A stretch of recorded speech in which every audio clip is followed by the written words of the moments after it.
A number of years ago, I recall I was on a Birthright trip to Israel. I've had the privilege of leading 5 programs to Israel.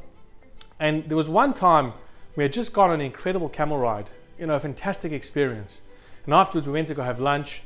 And I recall one of the students, one of the participants at lunch, took a number of serviettes or napkins and put it into his pocket. I asked him, why are you taking these serviettes, these napkins home? Do you have a runny nose or something? And he said something profound which really struck a chord with me. He said, no, I want to remember this experience. Just sitting here simply in the restaurant, all of you, and I want to remember this in years to come. Now I think, if you think about this episode, I think that this student was onto something very, very important.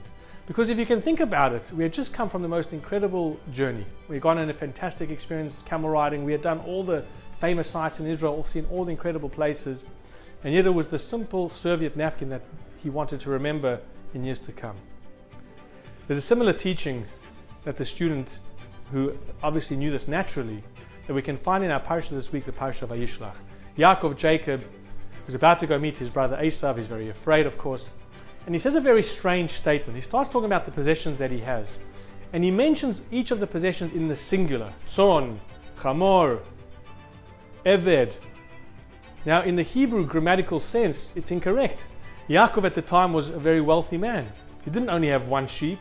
He didn't only have one cow. He had many. He was a wealthy person. Why only mention it in the singular? So there's a beautiful idea which I think reflects what the student, as I said, knew naturally. And that is, Yaakov was demonstrating that even though he had now amassed a lot of wealth, even though perhaps now he had the ability to go and see incredible sights, he could travel the world, he never forgot the basic appreciation of even the first thing that he had owned originally. Even his first cow or his first sheep. He said, this is something that I'm going to appreciate. The simple things in life.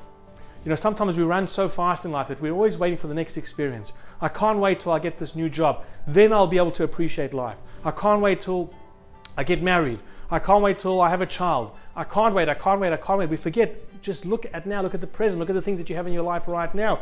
Don't wait until you're a millionaire to start saying thank you to Hashem. Start appreciating it right now. That's what Yaakov was saying. Although I have millions now, even when I had my very first cow, or very first sheep, very first experience, or very first thing that I had in my life, I found that profound and I still appreciate it right now. Let us try and live up to that experience. Let us try and look at the serviettes, the napkins of our life, the very basic things, just being able to be with our families. And I know I've said this before, but COVID has really, also demonstrated that, to really just enjoy the simple things in life, to be so grateful for them. And even, please God, if we do amass things, if we do have the ability to experience incredible things, let's never forget that very first experience, that very first possession that Hashem has granted us. Wishing you a wonderful Shabbat and a beautiful weekend ahead.